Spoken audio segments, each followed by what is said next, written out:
예, 저는 데이비차 선교사입니다. 지금은 캄 선교회 대표로 섬기고 있고요. 제가 이제 언론 인터뷰나 대중적인 홍보를 사실은 지난 10년 동안 거의 하지 않았습니다. 아마 영상 인터뷰 아마 기독일보가 처음이 아닌가 싶은데요. 뭐 그동안은 사실 인터뷰할 만한 일도 없었고, 또 제가 성격이 좀 내성적인 성격이라 쑥스러워하기도 하고, 또 여러 이유가 있었는데, 우선은 저는 이제 과거에 그 마지막 신호, 마지막 성도를 29살, 28살, 30살 이때 아마 썼던 것 같아요. 저는 장로교 통합 측에서 신앙생활을 우리 할아버지 할머니 때부터 3대째 신앙생활한, 또 저희 아버지는 이제 장로님이시고, 장로님 가정에 이제 제가 첫째 아들인데, 그냥 신앙생활을 쭉 하다가 교회 생활 참 열심히 했는데 종교인으로 아마 살았던 것 같아요. 성가대도 하고 뭐 학생부 활동도 하고 했지만은 인격적으로 하나님 만나본 적이 없었고, 그냥 교회 생활을 한 거죠, 열심히. 그렇게 살다가 그 공고한 20대를 맞이하게 되면서 좀 방황을 많이 했습니다. 그래서 아는 동네 선배들, 그 부잣집 형들하고 이렇게 어울리면서 방탕한 삶도 살아보고, 또 사치스럽고 화려한 삶도 살다가 도저히 내가 그렇게 살기가 좀 양심에 부담이 돼서 이제 군대를 가게 됐고, 군 생활하는 가운데 특별한 그런 하나님의 회개하고 또 새로운 삶을 살 수 있는 기회가 제 인생 가운데 주어졌습니다. 그래서 종교인 생활을 하다가 신앙인으로 거듭난 게 저는 제 군 생활이었던 것 같고요. 군대를 제대하고 났는데 굉장히 갈급했습니다. 다시 예전 같은 삶으로 돌아가고 싶진 않은데, 현실적인 환경은 뭐 바뀐 게 아무것도 없고, 또 24살 남자 나이면 한참 미래를 뭐 진로를 고민해야 될 텐데, 이제는 내 뜻대로 살고 싶지는 않은데 하나님 뜻이 뭔지는 모르겠고, 그런 갈등과 고민하는 사이에 작은 기적들이 제 삶에는 여러 번 있었습니다. 그래서 이런 나이에 여의도에서 사업체를 운영해 보기도 하고, 또 사업체를 내려놓고 회계사 준비하는 시간도 있었고, 또 그런 가운데 그 하나님을 향한 사랑의 마음이 20대 때 굉장히 뜨거워가지고 책을 뭐 실력도 안 되고 능력도 안 되는데 쓰게 됐죠. 근데 그게 우리 당시에 예영의 우리 김승태 장로님, 지금은 천국 가셨는데, 장로님이 이제 제가 원고를 드렸더니 이거는 뭐 안 팔릴 책이니까 친구들한테 그냥 나눠줘라. 1,500권 정도 찍어줄 테니까 그냥 지인들 나눠줘라. 그래서 이제 책이 출간이 됐는데, 이게 뜻밖의 20만 부 이상 팔리게 되면서, 그 초판에는 제가 그때는 워낙 무식하고 개념이 없어서 뭐 각주가 뭔지 인용이 뭔지 이런 것도 제가 모르고, 또 장로님도 뭐 이거 일세 찍고 없어질 책이니까 크게 신경 안 쓰고 아마 해줬는데, 이게 너무 크게 확산이 되면서 나중에 다 재판 찍을 때 그 일판에 대한 사과도 하고, 제가 잘 몰라가지고 또 뭐 이렇게 인용한 부분 각주도 달고, 또 그런 에피소드가 있었고요. 그리고 제가 뭐 그때 당시 29인데 전 세계를 다 다녔던 것 같아요, 집회하러. 그 마지막 때에 대해서, 또 인터넷에 있는 여러 그런 음모론 관련된 내용에 대해서 제가 그걸 한 3년간 깊이 연구하고 강의를 할수록 어느 한계에 제가 부딪히게 됐어요. 내가 다 검증할 수도 없고, 또 이게 복음은 아니니까 경각심은 줄 수 있겠지만, 경각심 다음에는 복음이 있어야 되는데, 제가 해외 집회를 많이 다니면서 좀 공고하고, 또 제 안에 여전히 변화되지 않는 저의 인간적인 연약함들을 제가 발견하면서 좀 점검하는 시간을 갖게 됐습니다. 그래서 제가 이제 섬기고 있는 교회의 목사님께 자문을 구하고, 그리고 한 5, 6개월 사역을 중지하고 기도 생활을 하면서 하나님이 두 번째 사역의 시즌을 주셨어요. 그래서 이제 그 이후에는 책 관련 강의를 한 6, 7년간은 거의 안 했던 것 같아요. 강의 요청이 들어와도 인터넷에 있으니까 참고하시고, 저는 더 이상 그쪽 분야는 더 이상 연구하지 않기로 했습니다. 왜냐하면 결국 사람이 바뀌는 게 복음이니까, 뭐 복음만이 우리를 변화시킬 수 있지 않는가. 그리고 제가 복음을 전하고 또 말씀 안에 있으니까 제가 기쁘더라고요. 그런 어둠의 세력들에 대한 연구보다. 그래서 사역의 전환이 됐고, 그 가운데 또 이제 침례 신학대학교에서 신학을 잘 또 마치게 됐고, 그 가운데 좋은 교수님들 많이 만나게 됐습니다. 감사하게도 저를 많이 사랑해 주시고 또 좋은 마음으로 지도해 주시고 권면해 주시는 좋은 그 신학 교수님들, 또 좋은 원로 목사님들을 많이 하나님 만나게 해주셔서 지금은 이제 또 새로운 시즌으로 살고 있고, 지금은 저는 이제 침례 교단에서는 전도사입니다. 예, 작년에 이제 지방의 시치를 받아서 전도사 신분이고, 아마 또 내년이건 또 하나님 때가 되면 아마 목사 안수 받을 것 같고요. 예, 그렇게 하고 있고, 아마 캄 선교회는 아마 제가 이제 그 사역의 전환점이 있던 그 시즌에 사실은 미국의 신학대학원 유학을 가서 몇 년간 조용히 좀 공부를 해야 되겠다, 이제 그런 생각을 갖고 있던 시즌에 여기를 하나님이 강권적으로 가게끔 인도함이 있어가지고 순종해야 되니까, 제 인간적으로는 미국 가고 싶었지만 순종해야 돼서 이제 들어와서 버틴 세월이 7년이 지난 것 같습니다.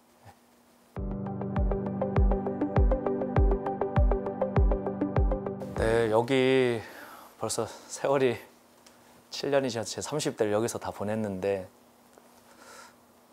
참 저에게는 여기 감격스러운 자리인 것 같아요. 제 인생의 5분의 1을 여기 지하에서 보냈기 때문에 참 감격스러운 곳인데, 캄 선교회는 기도하는 건데 5가지를 기도하라는 마음을 7년 전에 주셨습니다. 그래서 나라를 위해서 기도해라. 그때 당시 제 나이가 31살, 32살 때인데 무슨 나라를 위해서 제가 기도하나, 그때는 참 아무 생각이 없었을 때였는데, 나라 위해서 기도해라. 그리고 북한 땅 통일을 위해 기도해라. 그리고 이스라엘을 위해서 기도해라. 다음 세대들을 위해서 기도해라. 거룩한 문화를 위해서 기도해라. 그리고 이 일들을 위해서 연합을 위해 기도해라. 이게 저희가 지난 6년, 7년간 붙들고 기도한, 7년 동안 똑같은 기도만 했습니다. 이 5개만 놓고 혼자서 기도하다가 2명이서 기도하다가 3명이서 기도하다가 어느 날 이 공간에 가득 모여서 100여 명이 기도하는 자그마한 모교 기도회가 됐고, 여기서 한 5개월 기도하니까 점쟁이들이 찾아왔어요. 이 강남 지역에 무당들이 찾아와가지고 기도하지 말라고, 어떻게 기도하는지 알았는지. 그래서 야, 무당은 무당이구나 하고 제가 그냥 웃고 넘기려고 그러는데 또 찾아와가지고 기도하지 마라. 등치가 큰 남자 무당들이 오셔가지고 저 혼자 있는데 이렇게 좀 무섭기도 하고, 그래서 아니 왜 그러냐, 우리 건물에서 우리가 기도하는데 기도하지 말고 돈을 줄 테니까 여기를 자기네들한테 자리를 내놓으라는 거예요. 권리금을 주겠다고. 그래서 우리 건물단에 우리도 월세 살고 있지만, 제가 이제 생각에 아니 기도했던 건물을 점쟁이한테 줄 수는 없을 것 같았어요. 뭐 저희도 세입자지만.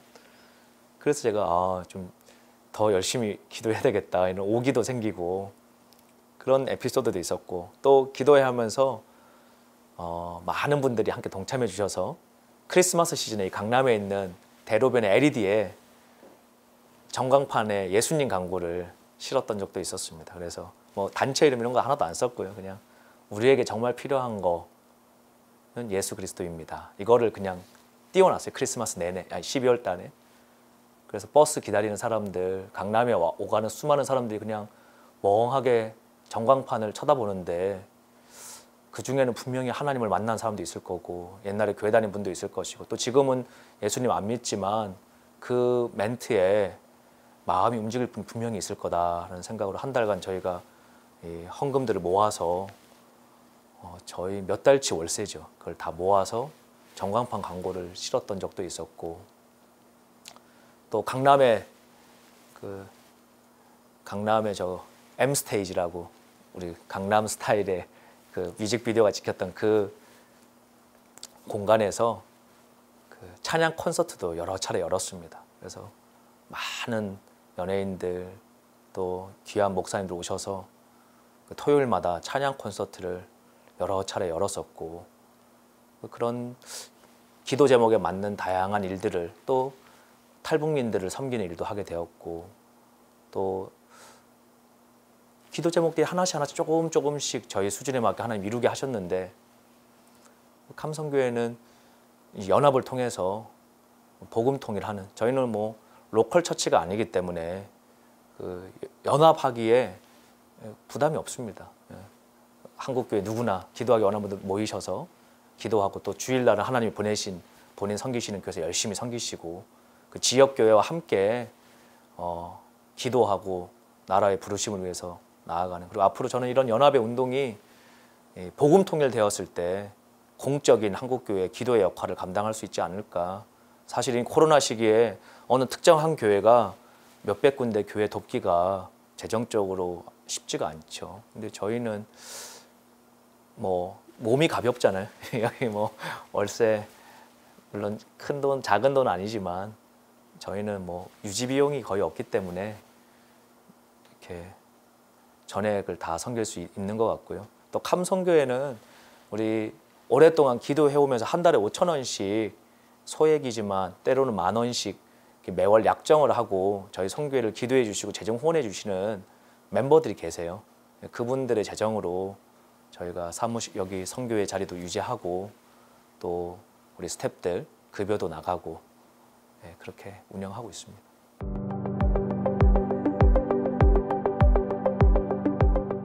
네, 그 라이트하우스 기도회는 저희가 이제 여기에서 기도하다 보니까 그 어느 날 꽉 찼어요 사람들이.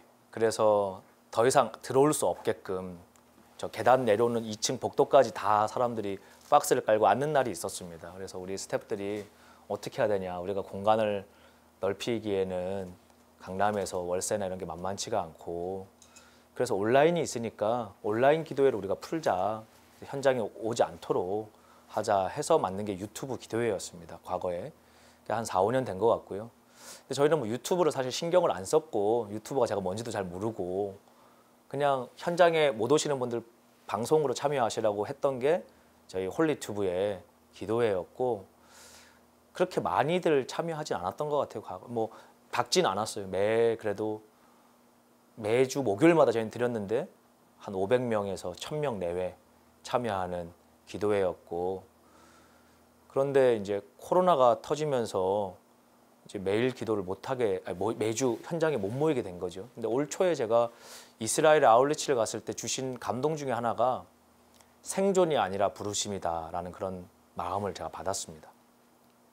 그래서 그냥 그 마음을 듣고 묵상을 하는 가운데 이제 한국에 돌아오니까 코로나가 확산이 돼서 비대면 예배를 요구하는데 저는 여름 사역 올해 원래 이제 시카고랑 미주 사역이 잡혀 있었는데 그게 다 이제 캔슬이 되면서 내가 10년을 제가 올해 딱 만 10년 사역했거든요. 그래서 하나님이 올해는 좀 쉬라고 안식년을 보내면 되겠다. 인간적으로 저희 집에 아이가 넷이니까 갓난 애기들하고 못 보낸 시간 좀 보내고 살아야 되겠다 하는데 과거에 제가 기도할 때 주셨던 부흥의 파도가 앞으로 올 텐데 이 파도를 타야 된다라는 그 마음이 생각이 났어요. 그래서 지금이 파도가 오는구나라고 제가 깨닫게 됐습니다. 그럼 어떻게 할까? 모두가 두려워하는 파도인데 다 생존하려고 할 텐데 우리는 부르심의 자리로 가자.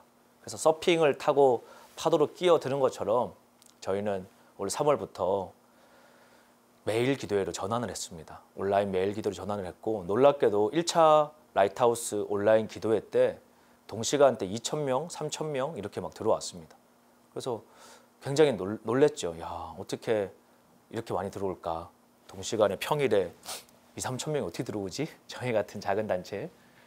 그거를 쭉 하면서 3차 기도회까지 하면서 막 마스크도 모으고 뭐 여기서 포장도 해서 보내고 그 미자리 교회도 돕고 이런 걸 하면서 너무 저희는 행복하게 기뻤는데 그때 당시 많은 전문가들이 7월 달 되면 코로나 끝날 거라고 날씨가 더워지면 끝난다 그래서 이제 7월 달 되면은 이제 다시 우리는 예전처럼 대면 예배 해야지 그렇게 생각을 하고 있었는데 7월 달 돼도 안 끝나더라고요. 그래서 또 그 3차 기도의 마지막 날 동시간대 접속자 7,000명이 돌파가 됐습니다. 그래서 제가 펑펑 울고 어떻게 7,000명이 모이냐 참 기뻐했는데 7월 달 코로나가 안 끝나면서 계속 주님 어떻게 하면 좋습니까? 기도하는 가운데 계속 기도해야 되겠다라는 마음의 부담이 있어서 4차 기도회를 준비를 하게 됐고 4차 기도회 시작을 했는데 14,000명이 들어오셨어요. 첫째 날. 그래서 제가 야 이거는 정말 하나님이 뭔가 하시는구나. 그래서 저희가 4차 기도회 때는 어떠한 아젠다도 없이 그냥 기도하고 싶었습니다. 40일간 나라 위해서. 근데 20일자가 딱 되는 날 그때까지 10,000명 이하로 안 떨어지더라고요. 하루도 빠짐없이. 그래서 야 어떻게 이런 일이 있을 수가 있지? 그래서 많은 분들이 이제 유튜브 예배를 드리고 있으니까 한국교회가 어떻게 사람을 모으느냐라고 아는 분들, 뭐 여러분들이 목사님들 연락이 오시는데 사실 저는 유튜브 전문가도 아니고 보시는 바와 같이 저희가 뭐 시스템이 좋은 것도 아니고 굉장히 열악한 형태에서 한 명의 엔지니어, 한 명의 음향 담당 스텝이 매일 밤 새가면서 이 기도회를 준비를 하고 있는데 체력도 막 지쳐가시고 그런 가운데 그 20일째 되는 날 너무 감사했어요. 그냥 어떻게 이런 일이 있지? 그래서 하나님께 감사 헌금을 좀 드리고 싶다. 그래서 저희가 오늘은 우리 한번 감사 헌금을 드려서 이거는 정말 어려운 게 우리가 한번 섬기면 좋겠습니다. 그렇게 했을 때 이제 과연 저는 얼마나 헌금하실까? 이게 왜냐면 온라인이기 때문에 우리 소속된 어떤 교회나 그런 관계가 아니잖아요. 그래서 그 얼마나 참여하실까 참 제가 몰랐지만 그 요청을 드렸을 때 20일 동안에 4억 3,200만 원이 모였습니다. 그래서 너무 제가 맨 처음에 이제 4억 가까이 모이면서 너무 야, 어떻게 이렇게 많이 모이는가. 그래서 이거를 제가 임의로 신청받은 교회들을 집행할 영성도 또 객관성도 없어서 저희 지도위원으로 계시는 어른들을 좀 부탁을 드려서 바쁘시지만 한번 오셔서 심사해 주십시오 했더니 흔쾌히 다 오셔서 또 우리 지도위원 가운데 전 보건복지부 장관 하신 김성희 장로님이 계시니까 주무부처가 복지부 장관이셨기 때문에 아주 좋은 행정적인 노하우들로 집행을 해주셔가지고 이렇게 섬기게 됐고요. 또 감사하게 그 이후에도 계속 헌금이 조금씩 더 모금이 돼서 오늘 기준으로 4억 3,200이 들어오게 됐고 또 건강식품하고 목사님들 사모님하고 따뜻한 저녁 식사 함께 할 수 있는 외식비하고 사랑의 박스까지 보내드릴 수 있게 돼서 기쁘고 감사하게 생각을 하고 있습니다. 저희 지도위원들이 참 귀한 분들이 많이 감성교회 함께 해주고 계세요. 고문단에 또 정금호 총장님 비롯한 또 장로회 신학대학교의 우리 장영일 총장님을 비롯한 뭐 너무너무 하여튼 기라성 같은 믿음의 원로들 제가 정말 어릴 때 책으로 봤던 그런 어르신들이 함께 해주시고 또 현역에 계시는 뭐 KBS의 우리 감독님 또 성결대학교 전 총장님 뭐 또 김영석 교수님 뭐 하여튼 제가 다 너무너무 귀한 분들이 계신데 글쎄 어떻게 이분이 다 오셨는지 모르겠습니다. 그냥 하나님께서 한 분 한 분 보내주시고 또 과거에 제가 그 기도 모임을 섬길 때 15년 전에 20대 중반에 사업할 때 아마 총무 역할 할 때 알고 지냈던 분들 우리 뭐 정금호 총장님이나 권영만 장로님이나 이런 분들은 다 그 한 15년 된 저에게는 믿음의 선배님들이고 또 15년 동안 늘 사랑해 주셨어요. 뭐 한결같이 저를 예뻐해 주시고 이렇게 말없이 지지해 주시고 이번 기도회 때 좀 저희 선교회가 주목을 받으면서 어르신들이 함께 이렇게 하고 싶다. 저희 감사하게 자문위원으로 잘 지도받고 또 모시고 있습니다.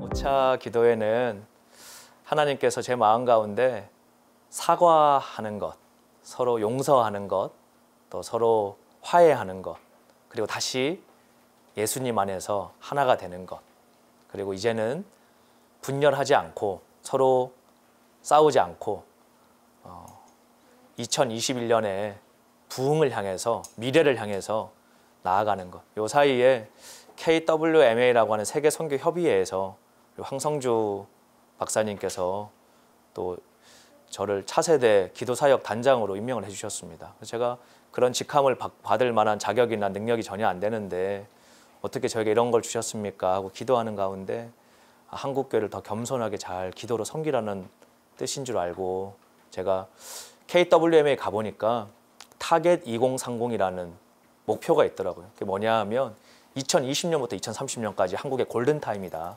한국교회. 요 시간 우리가 활용을 잘 못하면 한국교회가 정말 어려움이 온다. 완전 끝이 나는 거죠. 서구 사회처럼. 그래서 우리에게 허락된 이 골든타임 서로 서서히 가라앉고 있는데 치고받고 싸울 여유가 없는 거죠. 그래서 다시 한번 한국교회 재갱신을 통해서 부흥하는 나라, 선교하는 나라, 또 비전을 잡고 통일된 나라를 감당을 해야 되는데 기도가 그 사역의 처음 시작이겠죠. 그래서 제가 5차 기도에는 그 타겟 2030의 목표에 따라서 다시 한번 10만의 정병 선교사들 그리고 100만의 자비랑 선교사들을 파송하는, 근데 그 비전이 사실은 엑스플로 74년도에 있었던 주제였습니다. 그래서 우리 50년 전에 믿음의 선배들이 꿈꿨던 한국교회 전성기의 그 운동을 온라인으로, 오프라인으로 우리가 모일 수는 없잖아요.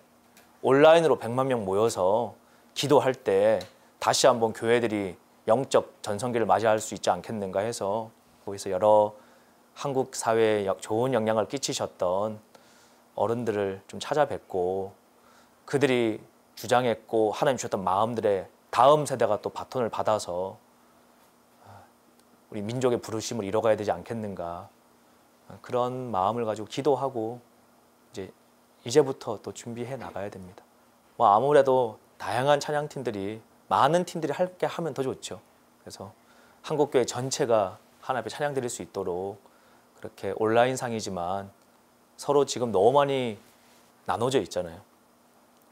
저도 친구 반이 없어진 것 같은데 우리 서로 싸우지 말고 진리 가운데 서로 미안하게 사과할 것 있으면 사과하고 또 용서할 것 있으면 용서하고 또 화해할 것 있으면 화해하면서 하나님이 기뻐하는, 저도 집에 애가 넷인데 제일 속상할 때 우리 아내가 다 배 아파서 논 애기들끼리 싸우는 게 제일 속상하거든요.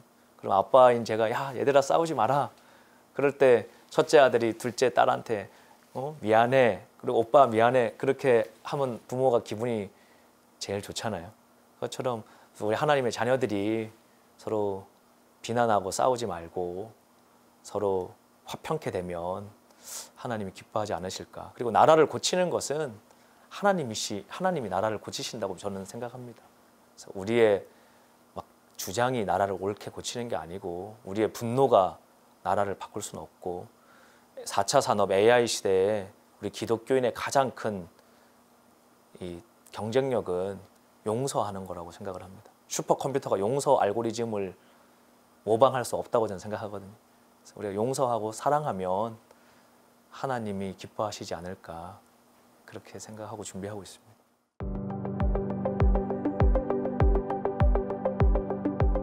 네, 너무 감사합니다. 우리 기독일보에서 오늘 마지막 날 바쁘실 텐데 기자님과 카메라 감독님과 여러분들이 오셔서 이렇게 함께 해주셔서 감사하고요. 저는 사실 인터뷰할 만한 사람이 아닌데 이렇게 또 인터뷰를 해주셔서 태어나서 처음으로 이렇게 영상 인터뷰 취재에 응해본 것 같습니다. 한국 교회에 이렇게 알리게 인사드리게 돼서 감사하고요. 더 겸손한 마음으로 하나님 주신 사명 잘 감당해 가도록 하겠습니다. 저는 많이 부족합니다. 또 젊었을 때는 누구나 그렇잖아요. 청년의 때는 진보적인 생각을 많이 갖지 않습니까? 그래서 한국교회를 제가 사랑했기 때문에 때로는 좀 비판적인 의견을 과거에는 많이 했던 것 같아요. 그런데 어느 날 기도하는데 주님이 그런 마음을 주시더라고요. 아들아, 너나 잘해라, 이런 마음을 주셔서 제가 그 이후로는 그래 나나 잘하자 이런 마음으로 겸손하게 또 부르심을 쫓아가고 있습니다. 언제든지 제가 또 부족함이 있으면 많이 권면해 주시면 잘 지도받고 또 겸손하게 배우면서 한국교회에 섬길 수 있는 역할을 열심히 하도록 하겠습니다. 5차 기도에 많이 참여해 주시고요.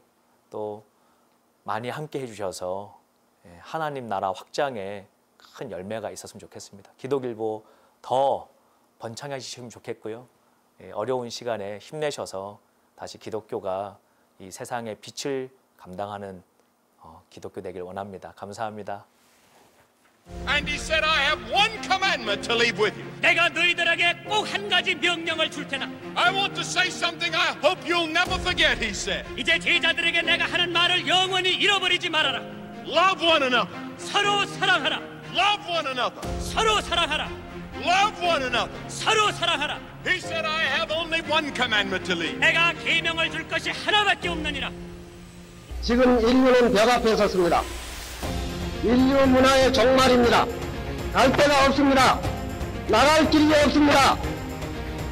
지금은 하나님의 구원을 기다려야 합니다. 우리나라에 상처가 있습니다. 얼마나 무서운 상처가 있습니까? 383이라는 상처가 있습니다. 우리 민족의 허리를 두 동강으로 갈라놓았습니다. 2천만 명 이상 가족입니다. 우리에게는 경상도와 전라도의 상처가 있습니다. 김부의 상처도 있습니다. 이 상처의 책임을 누가 집니까? 크리스찬들입니다. 특별히 우리 민족이 회개하고 금식하고 마음을 찢으면서 하나님 앞에 자복해야 될 죄가 있습니다. 우리 민족의 고질적인 병이 하나 있습니다.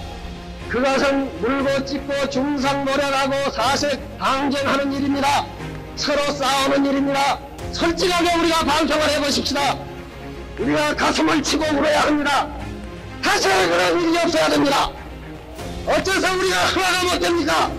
I say to you as Christians today, 오늘 성도 여러분들에게 제가 말씀드리고 싶은 것은 love one another. 서로 사랑하셔야 됩니다. 한국교회는 지난 20, 30년 동안 하나님의 놀라운 축복 아래 성장해 왔습니다.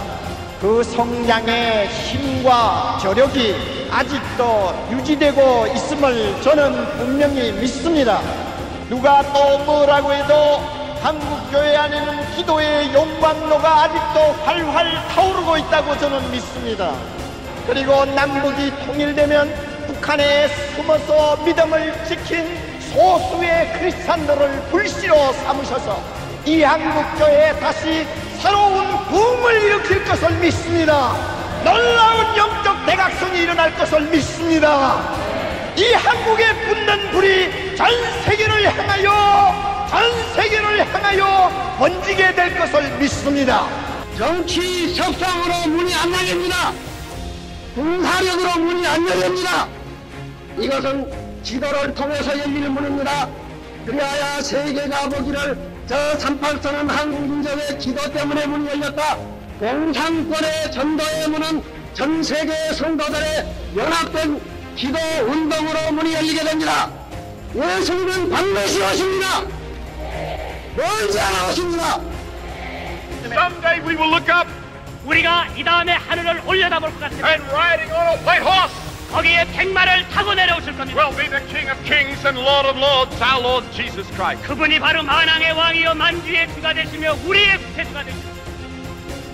서울 시내에 있는 크리스찬들은 한 사람도 빠짐없이 서울에 있는 크리스찬들은 시골에 있는 믿지 않는 신도들을 다 올라오라고 편지하고 전보를 주세요. 이 방송을 듣는 시골에 있는 크리스찬들은 다 내일 올라오시기를 바랍니다. 이 서울 시내 성도들이 100만 명이 나와서 철야기도에 참가하시기를 바랍니다. 온 성도가 함께 모여서 우리가 기도를 하면 여리고 성처럼 산발들이 무너질지도 모릅니다. 예, 대한민국은 이런 위대한 기도의 운동이 있었던 나라입니다. 지금 코로나로 대한민국은 오프라인으로 모일 수 없습니다. 그러나 온라인 기도의 광장으로 다시 한번 모여서 이 온라인 기도의 광장에 100만이 모여 함께 기도할 때 다시 한번 대한민국이 기도로 뚫어내고 위대한 선교하는 대한민국이 일어나게 될 줄로 믿습니다.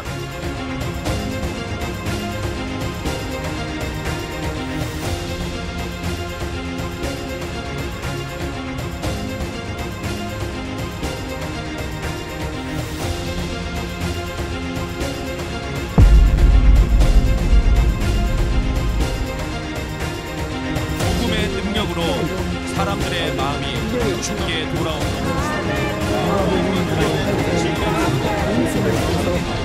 이란 말이